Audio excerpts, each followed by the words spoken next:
Assalamualaikum warahmatullahi wabarakatuh. Selamat pagi, salam sehat. Harus sehat karena itu modal kita yang utama. Dalam situasi yang mepet-mepet, tim ini nanti andalan kita tim Tombak dalam menyebarluaskan informasi masyarakat serta untuk menangkal hoax yang ada di masyarakat.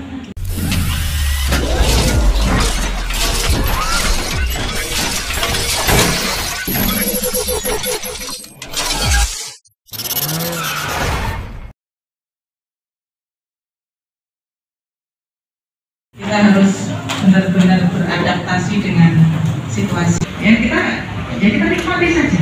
Kita nikmati saja. Ketika dunia informasi berubah, kok harus begini ya?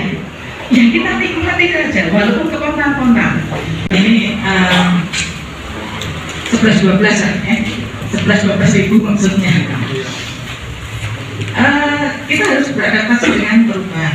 Ketika informasi itu tidak sekadar dari atas ke bawah kemudian kita terima, dan kita harus mengubah itu, informasi itu juga dari bawah ke atas, dari bawah menyebar ke atas.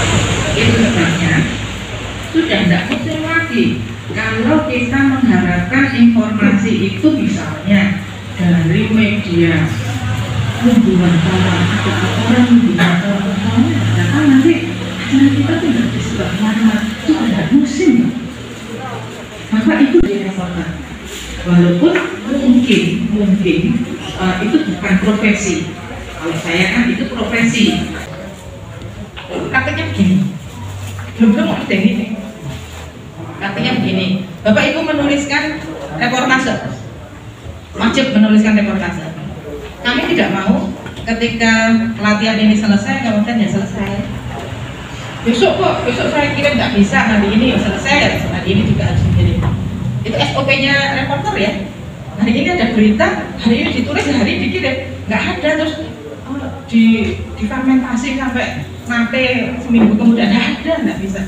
Kecuali pada berita-berita tertentu.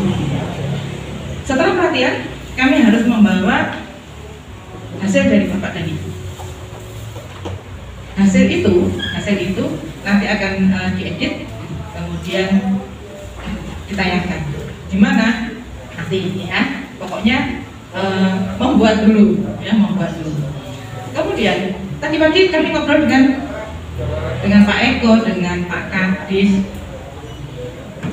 Ketika Bapak Ibu dan teman-teman ngetik kata Magetan di mesin pencari itu ya, ngetik kata Magetan di mesin pencari, ternyata yang muncul itu berita-berita yang bukan berita positif yang di awal itu.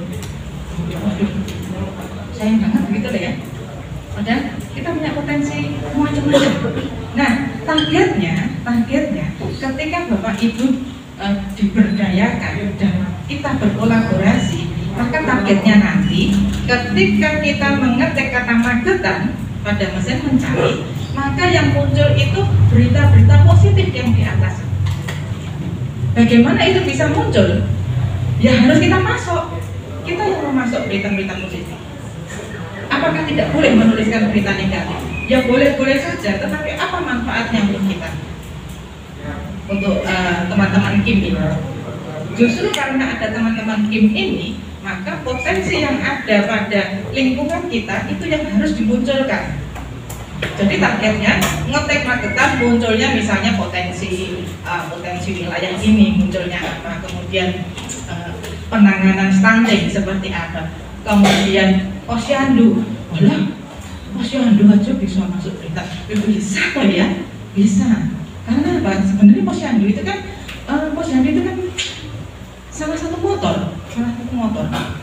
Ya mungkin kita melihatnya atau bapak-bapak melihatnya, ngapain sih ibu-ibu gendong bayinya ditimbang terus diajak omong-omongan dapat susu, dapat ini selesai. Bukan itu kan? Karena itu pasti paham. Karena di balik itu posyandu ini peranannya luar biasa. Tinggal kita memulainya nanti. Gitu. Targetnya ngetik kata Magetan, potensi kita yang muncul, ya, potensi kita muncul. Perkara yang negatif itu ya biar saja, kita nggak ngapa-ngapain, biarin aja. Tugas kita memunculkan potensi-potensi baik di media. Medianya apa? Sembarang, ya. Baik, ini yang tadi tentang potensi. Jangan berpikir rumit-rumit, Bapak Ibu, teman-teman. Bagaimana sih tulis reportase itu? Sederhana, seperti Bapak Ibu ketika ngobrol. Hanya obrolan itu kita tuliskan. Obrolan itu yang kita tuliskan. Syaratnya sederhana banget. Berikutnya gitu. Nah, apa sih soft news itu? Soft news itu ini istilah lah ya. Pokoknya ini jenis tulisan ya. Reportase yang tidak mudah basi, gitulah ya.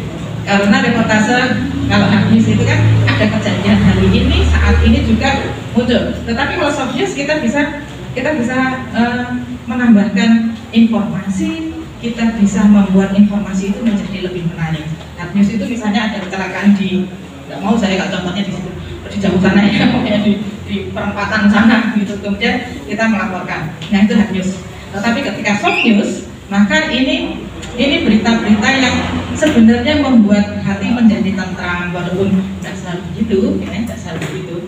Atau misalnya yang human interest itu yang menyenggol sisi kemanusiaan kita. Misalnya tadi pagi Pak Kadis cerita di Magetan ada program ngopeni orang sepuh-sepuh yang luluh. Itu tidak biasa sebenarnya ketika kita mengolahnya menjadi soft news. Bagaimana kebutuhan orang sepuh yang tidak punya sanak saudara, siapa yang mau ngopeni? Ternyata pemerintah Pemkab Magetan ngopeni loh, dengan dana yang cukup, dengan memberdayakan tetangga dan orang-orang sekitar, itu bisa loh mereka itu tetap hidup dengan bahagia di hari tuanya. Itu salah satu yang seperti itu yang kita munculkan. Jadi nilai lebih dari wilayah kita ini akan tampak. Orang tidak akan tahu kalau kita tidak menuliskan. Orang tidak akan tahu kalau kita tidak melaporkannya dan tidak mengunggahnya ke media. Gak usah nunggu wartawan, kelamaan. Kadang-kadang akan juga tahu teman, iya Pak. Kita sendiri yang jadi wartawan, kita menjadi reporter. Bapak Ibu teman-teman itu namanya reporter citizen reporter, reporter dari warga. Apakah bisa dipertanggungjawabkan? Bisa, asal kita penuhi syarat-syaratnya, asal kita lakukan SOP-nya reporter. Berita bisa macam-macam. Seperti tadi merawat orang sepuh, merawat orang sepuh. Nilai beritanya apa? Sudah pasti itu menarik. Aktual kan? Aktual, karena kita bisa melihat data di Kabupaten Magetan jumlah lansia itu berapa. Kok bisa ya Magetan itu disebut sebagai kota pensiunan? Ada banyak orang sepuh tinggal di sini. Ketika masih muda, masih begas begitu, kok cari uang kemana-mana. Tapi ketika sudah mulai sepuh, mau mencari tempat yang nyaman dengan alam yang luar biasa ini, kemudian kembali ke Magetan. Nah, dari data kita bisa melihat itu. Kemudian penting lah, penting. Lihat lagi kedekatannya, kedekatan dengan kita. Loh iya, saya bisa kan ya sepuh juga. Bapak Ibu saya sepuh juga. Kedekatan seperti itu biasanya yang bisa memunculkan empati kita. Kemudian mendidik ya, cari. Kalau mau yang menghibur, banyak pastinya. Mendidik itu skupnya luas. Kemudian informatif pasti. Sebagai kontrol sosial. Bagaimana misalnya anak muda di Magetan? Apa sih yang dilakukan anak muda di Magetan? Ya, kuliah keluar Magetan, sekolahnya di Magetan, kuliah keluar Magetan, bekerja di luar Magetan. Nanti kalau sekolah balik sini, nah terus yang didapat dari Magetan itu apa terus? Ya. Nah, bagaimana cara menarik minat anak-anak muda yang di Magetan ini supaya kalau saya ngomong ngomongnya membangun wilayahnya itu kok ngelik banget ya, supaya menumbuhkan kreativitas di sini, bukan di tempat lain, di sini. Membuat startup ya mulainya dari sini. Seperti tadi Pak Kadis bilang, marketplace. Saya tadi melihat tayangan YouTube-nya Mbah Wo. Iya Pak, Mbah Wo, nama aslinya siapa? Mbah Wo, pokoknya Mbah Wo lah, yang tanaman-tanaman itu ya. Nah, itu asik Pak. Ya itu potensi yang harus kita munculkan. Mbah Wo sepuh. Kalau saya melihat, oh nih. Lah kalau yang Mbah Wo ini bisa membuat seperti itu, yang lebih muda itu kan potensinya jauh lebih hebat, harusnya begitu ya. Ya iyalah, kalau orang sepuh itu kan lahir duluan, sudah tahu dunia duluan. Ya itu dulu. Tapi ketika sekarang digital itu kan enggak. Digital itu kan ada di tangan anak muda dan orang yang berjiwa muda. Jadi teman-teman yang muda-muda ini sudah saatnya untuk muncul human interest yang tadi. Berikut. Berita sama dan fakta. Kita tidak sedang membuat fiksi, kita tidak sedang membuat cerita ngawur, enggak. Apa isinya? Aku aja. Balik lagi ke apa sih? Begitu nilai berita itu kita pegang, ini semua sudah kita kuasai. Jadi apapun yang kita tuliskan, apapun yang kita buat untuk dibagikan di digital, di media, itu harus memiliki nilai berita. Apa sih yang bisa didapat oleh pembaca saya? Apa yang bisa didapat oleh penonton saya? Itu yang harus kita pikirkan. Sebenarnya semua yang kita bagikan itu informatif dan tinggal kita menulisnya saja. Berikut.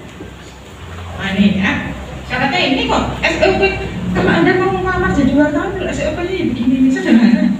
Jadi wartawan itu pokoknya lulus S1 pastilah ya. Lulus S1, kemudian apakah wartawan itu pintar nulis?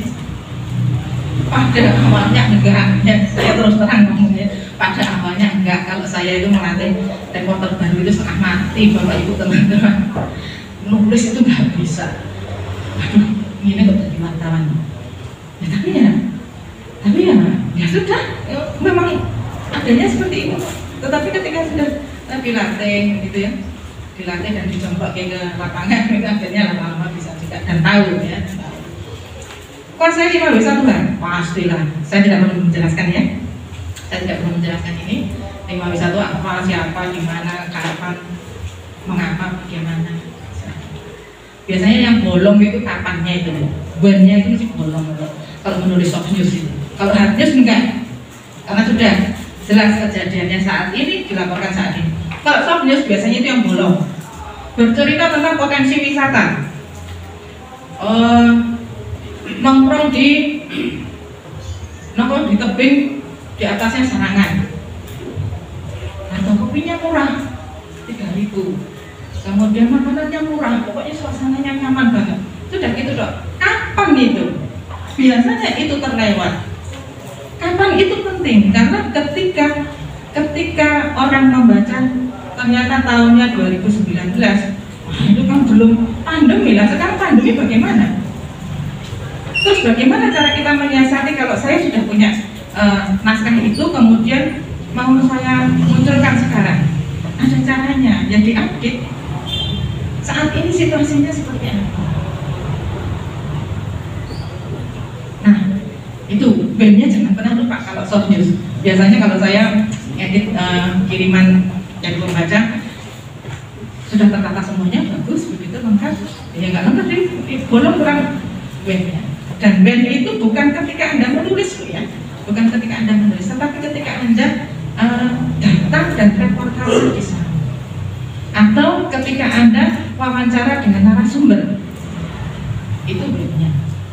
Lu kan saya sudah nulis band, ini tentang peninggalan rumah lawas masa kolonial tahun sekian sampai sekian. Nah itu kan band, bukan. Band itu yang dimaksud band itu kapan kita melakukan reportase.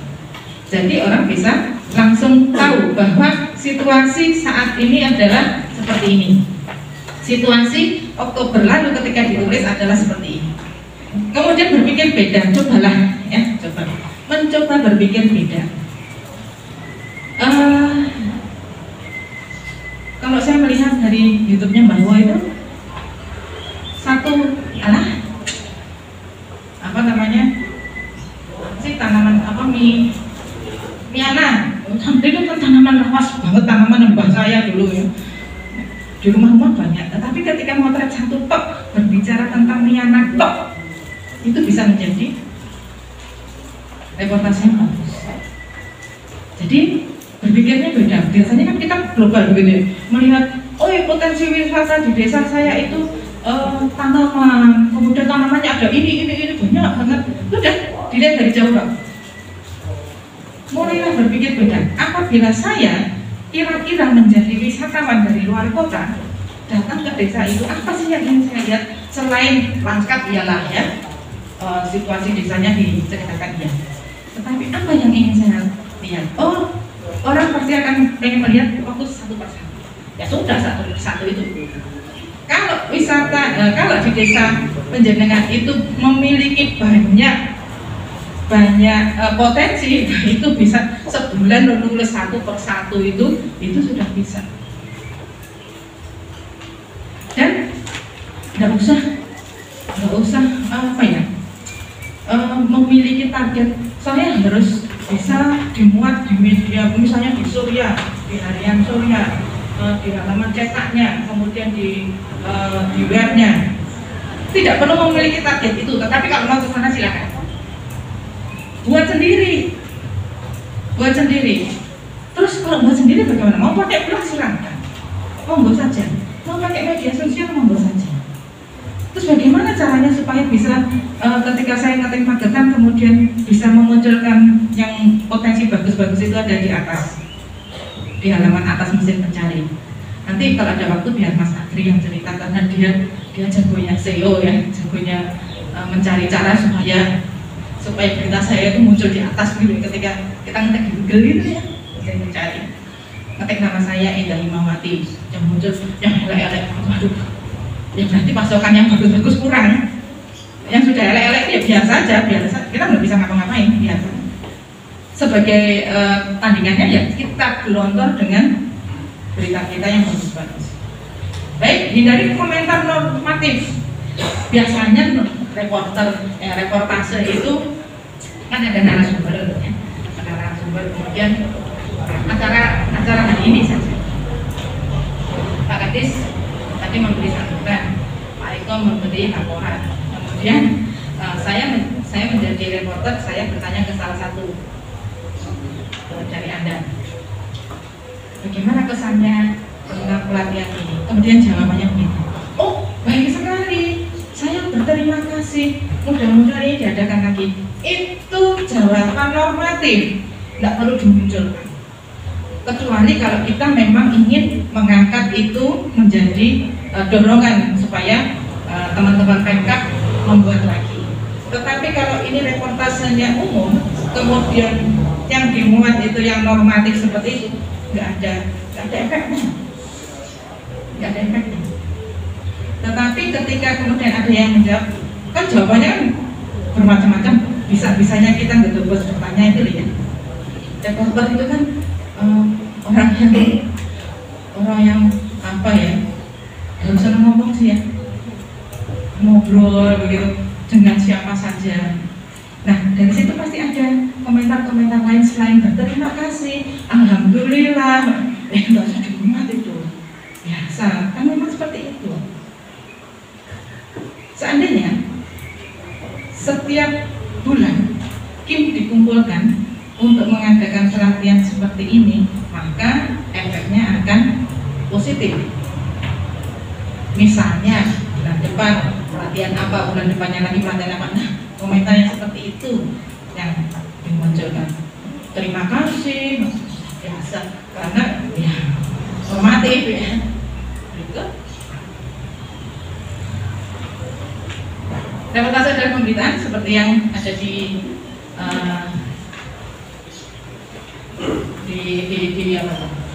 fotokopian itu.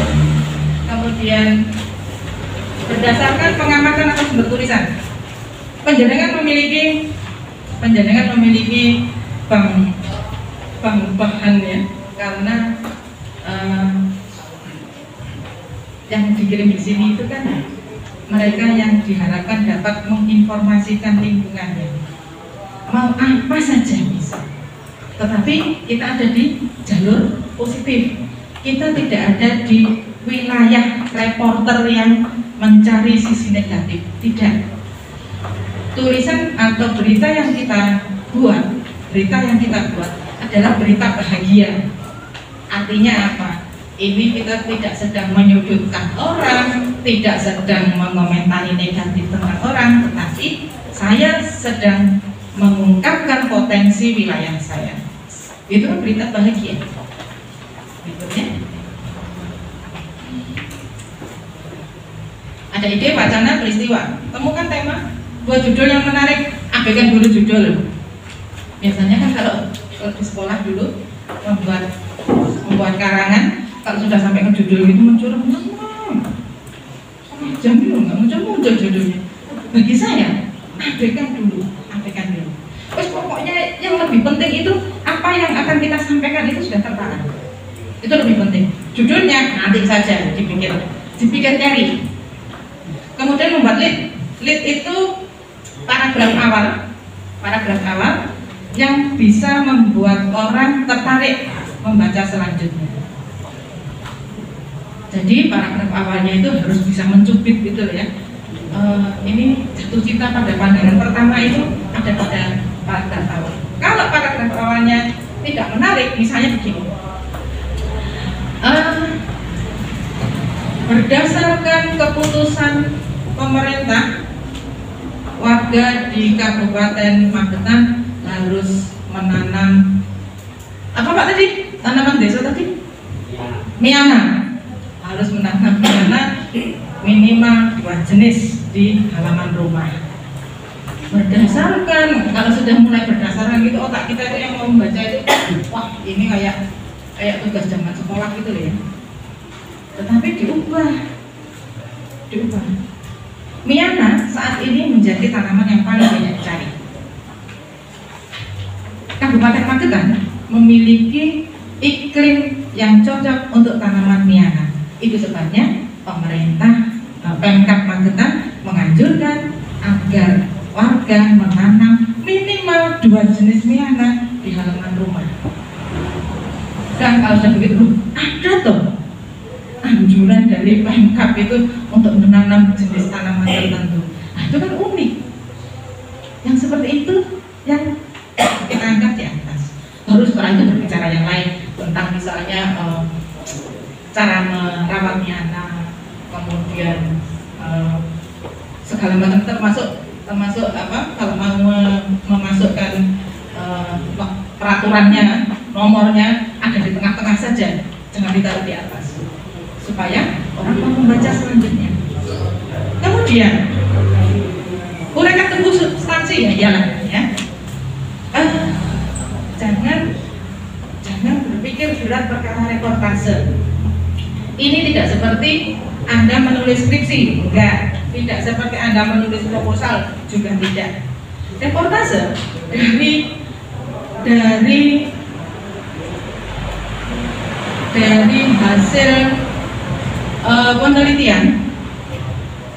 Ini hasil penelitian yang membuat kami para reporter itu menjadi jengkel, tapi ya itu hasilnya, faktanya begitu. Orang mau membaca reportase kita itu hanya 7 alinea maksimal, 7 alinea. Setelah itu orang nggak mau baca, agak kurang ajar dong.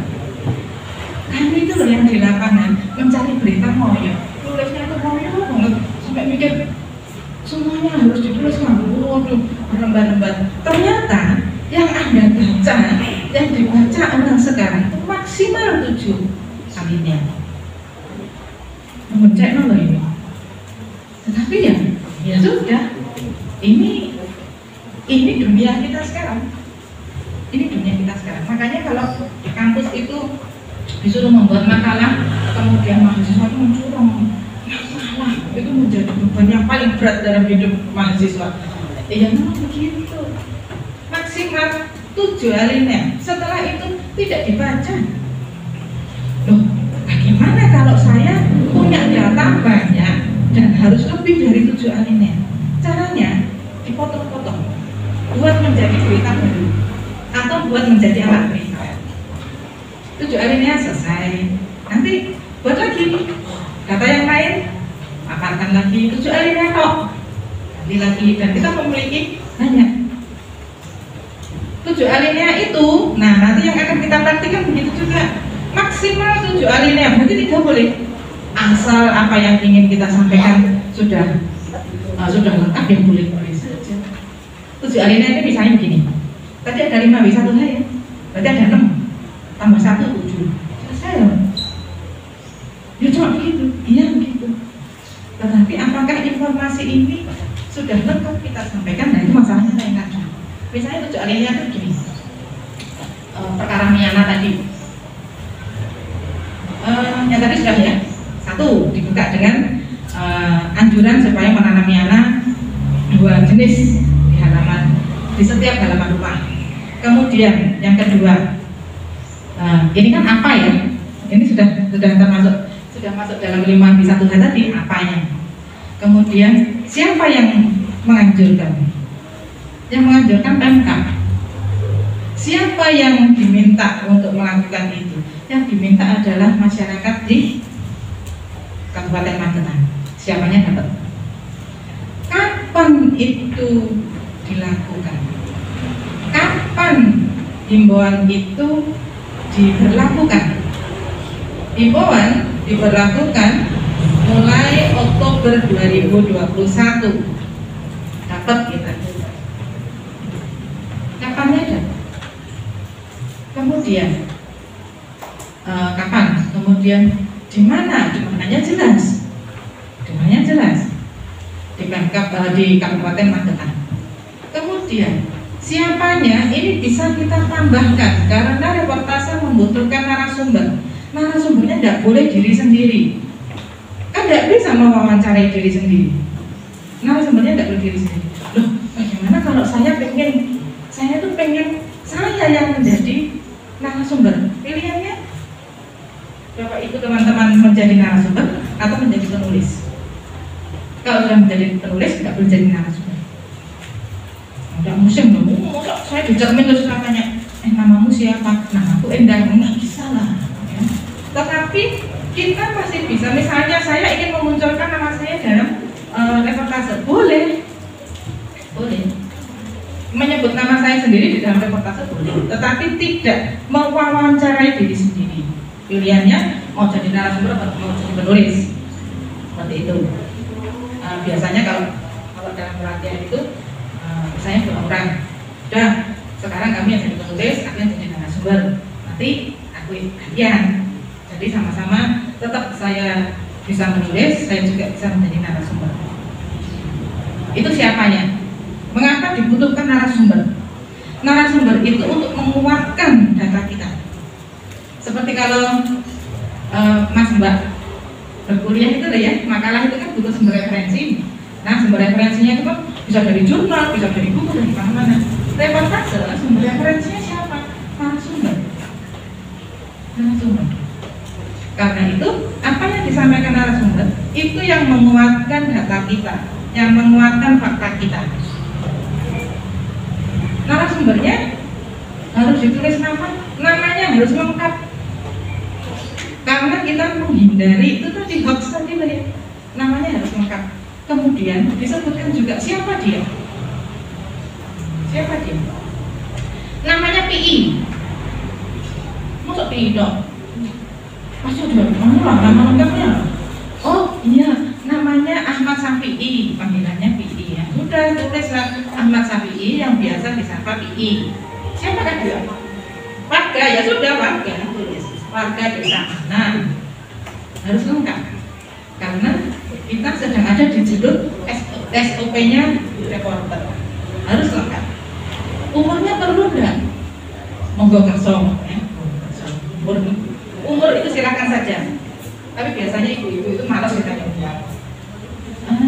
Bu, saya membutuhkan narasumber tulisan saya, ngobrol gitu. Namanya siapa Bu? Saya A. Sambarwati Prasetyo. Umurnya berapa, Bu? Macam kalau sudah begitu jangan diteruskan pertanyaan. Ya sudah, Bu, tidak usah, tidak apa-apa, nama saja. Ibu organisasi nih, iya. Ibu, kayak Ibu, saya lihat Ibu menjadi guru di sana. Oh iya, saya guru di sana. Silakan. Jadi kalau tidak mau nyebut umur, jangan dipaksa. Kalau mau nyebut umurnya boleh. Tetapi kadang-kadang kita perlu memaksa orang menyebut umur. Kalau misalnya kita tulis tentang Simbah Lolo lagi, ada Simbah Lolo, kemudian bertanya, Mbah, Islamipun pinten? Diam, Mas. Nah, diam itu jangan diartikan dia tidak mau menyebutkan umurnya, tapi mungkin dia juga nggak ingat umurnya berapa gitu ya. Misalnya disebutkan kita membuat misalnya namanya Wangsi dalam kurung 89. Artinya apa? Wangsi umurnya 89. Itu menguatkan reportase kita. Sukuh banget ini. Lolo bisa. Itu menimbulkan empati kita.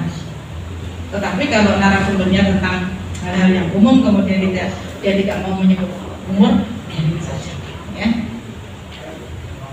Berikut kami sudah selesai. Langkah reportase, ya seperti ketika